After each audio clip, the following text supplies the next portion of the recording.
Bom dia, boa tarde, boa noite. Estamos aqui no Fala Saldanha. Vamos dar continuidade aqui então ao nosso estudo da ética no serviço público. Continuando aqui os capítulos do título 4. Vamos aqui para o capítulo 5, das penalidades.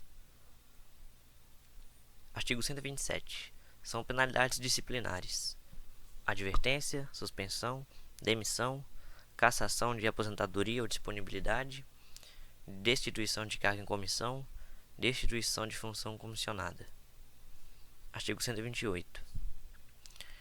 Na aplicação das penalidades serão consideradas a natureza e a gravidade da infração cometida, os danos que dela provierem para o serviço público, as circunstâncias agravantes ou atenuantes e os antecedentes funcionais. Parágrafo único. O ato de imposição da penalidade mencionará sempre o fundamento legal e a causa da sanção disciplinar. Artigo 129. A advertência será aplicada por escrito, nos casos de violação de proibição constante do artigo 17, incisos 1 a 8 e 19, e de inobservância de dever funcional previsto em lei, regulamentação ou norma interna, que não justifique imposição de penalidade mais grave. Artigo 130. A suspensão será aplicada em caso de reincidência das faltas punidas com advertência e de violação das demais proibições que não tipifiquem infração sujeita a penalidade de demissão, não podendo exercer de 90 dias. Parágrafo 1º. Será punido com suspensão de até 15 dias o servidor que injustificadamente recusar-se a ser submetido à inspeção médica determinada pela autoridade competente, cessando os efeitos da penalidade uma vez cumprida a determinação. Parágrafo 2º. Quando houver conveniência para o serviço, a penalidade de suspensão poderá ser convertida em multa, na base de 50% por dia de vencimento ou remuneração, ficando o servidor obrigado a permanecer em serviço. Artigo 131. As penalidades de advertência e de suspensão terão seus registros cancelados, após o decurso de 3 e 5 anos de efetivo exercício, respectivamente, se o servidor não houver, nesse período, praticado nova infração disciplinar. Parágrafo único. O cancelamento da penalidade não surtirá efeitos retroativos. Artigo 132. A demissão será aplicada nos seguintes casos: crime contra a administração pública, abandono de cargo, inassiduidade habitual, improbidade administrativa, incontinência pública e conduta escandalosa na repartição, insubordinação grave em serviço, ofensa física em serviço a servidor a particular, salvo em legítima defesa própria ou de outrem, aplicação irregular de dinheiros públicos, revelação de segredo do qual se apropriou em razão do cargo, lesão aos cofres públicos e dilapidação do patrimônio nacional, corrupção, acumulação ilegal de cargos, empregos ou funções públicas, transgressão dos incisos 9 a 16 do artigo 117. Artigo 133. Detectada a qualquer tempo a acumulação ilegal de cargos, empregos ou funções públicas, a autoridade a que se refere o artigo 143 notificará o servidor, por intermédio de sua chefia imediata, para apresentar a opção no prazo improrrogável de 10 dias, contados da data da ciência e, na hipótese de omissão, adotará procedimento sumário para sua apuração e regularização imediata, cujo processo administrativo disciplinar se desenvolverá nas seguintes fases: instauração, com a publicação do ato que constitui a comissão, a ser composta por 2 servidores estáveis, e simultaneamente indicar a autoria e a materialidade da transgressão objeto da apuração. Instrução sumária, que compreende indiciação, defesa e relatório.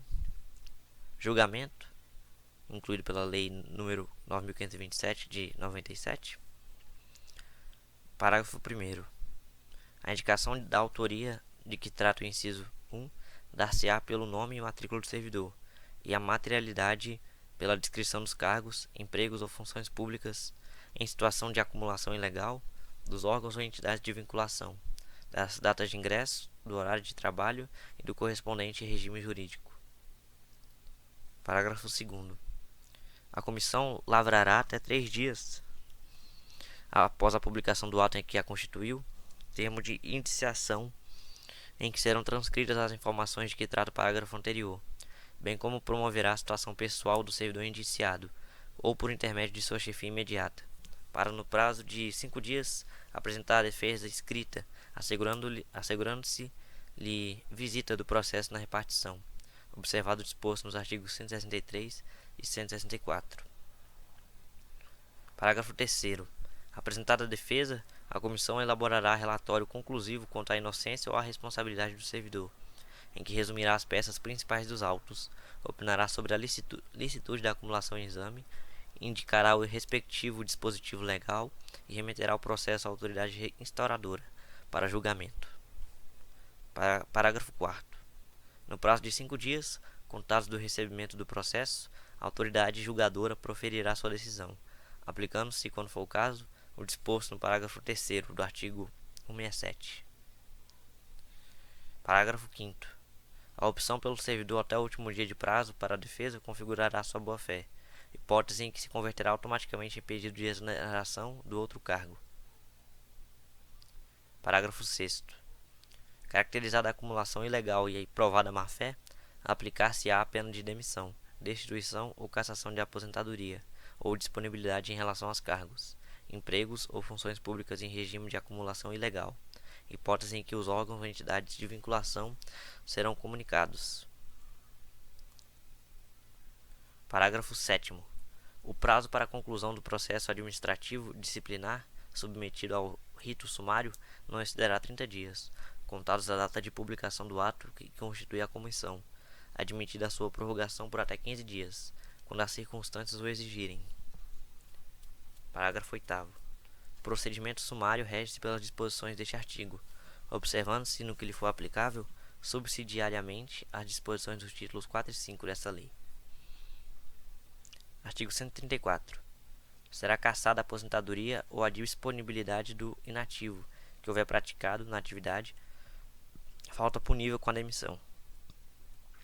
Artigo 135. Será a destituição de cargo em comissão exercido por não ocupante de cargo efetivo será aplicada no caso de infração sujeita às penalidades de suspensão e de demissão. Parágrafo único. Constatada a hipótese de que trata este artigo, a exoneração efetuada nos termos do artigo 35 será convertida em destituição de cargo em comissão. Artigo 136. A demissão ou a destituição de cargo em comissão, nos casos dos incisos 4, 8, 10 e 11 do artigo 132, implica a indisponibilidade dos bens e o ressarcimento ao erário, sem prejuízo da ação penal cabível. Artigo 137. A demissão ou a destituição de cargo em comissão, por infringência do artigo 117, incisos 9 e 11, incompatibiliza o ex-servidor para novo investidor em cargo público federal, pelo prazo de 5 anos. Parágrafo único. Não poderá retornar ao serviço público federal o servidor que for demitido ou destituído de cargo em comissão, por infringência do artigo 132, incisos 1, 4, 8, 10 e 11. Artigo 138. Configura abandono de cargo a ausência intencional do servidor ao serviço por mais de 30 dias consecutivos. Artigo 139.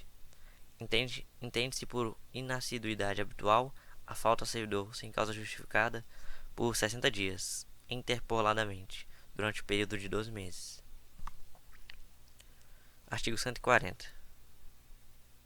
Na apuração de abandono de cargo ou inassiduidade habitual, também será adotado o procedimento sumário a que se refere o artigo 133, observando-se especialmente que a indicação da materialidade dar-se-á, na hipótese de abandono de cargo, pela indicação precisa do período de ausência intencional do servidor ao serviço superior a 30 dias.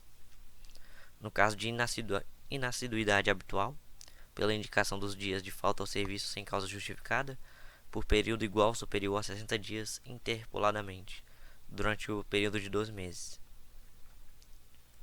Após a apresentação da defesa, a comissão elaborará relatório conclusivo quanto à inocência ou à responsabilidade do servidor, em que resumirá as peças principais dos autos, indicará o respectivo dispositivo legal, opinará, na hipótese de abandono de cargo, sobre a intencionalidade da ausência ao serviço superior a 30 dias e remeterá o processo à autoridade instauradora para julgamento. Artigo 141. As penalidades disciplinares serão aplicadas pelo Presidente da República, pelos presidentes das Casas do Poder Legislativo e dos Tribunais Federais e pelo Procurador-Geral da República, quando se tratar de demissão e cassação de aposentadoria, ou disponibilidade de servidor vinculado ao respectivo poder, órgão ou entidade.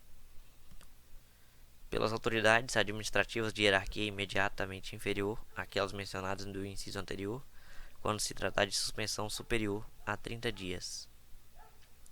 Pelo chefe da repartição e outras autoridades na forma dos respectivos regimentos ou regulamentos, nos casos de advertência ou de suspensão de até 30 dias. Pela autoridade que houver feita a nomeação, quando se tratar de destituição de cargo em comissão. A ação disciplinar prescreverá, em 5 anos, quanto às infrações puníveis com demissão, cassação de aposentadoria ou disponibilidade e destituição de cargo em comissão. Em 2 anos, quanto à suspensão. Em 180 dias, quanto à advertência. Parágrafo 1º. Prazo de prescrição começa a correr da data em que o fato se tornou conhecido. Parágrafo 2º. Os prazos de prescrição previstos na lei penal aplicam-se às infrações disciplinares capituladas também como crime. Parágrafo 3º. A abertura de sindicância ou a instauração de processo disciplinar interrompe a prescrição, até a decisão final proferida por autoridade competente. Parágrafo 4º. Interrompido o curso da prescrição, o prazo começará a correr a partir do dia em que cessar a interrupção. Capítulo 5 aqui é bem longo, então vou finalizar por aqui porque só ele já deu praticamente 12 minutos.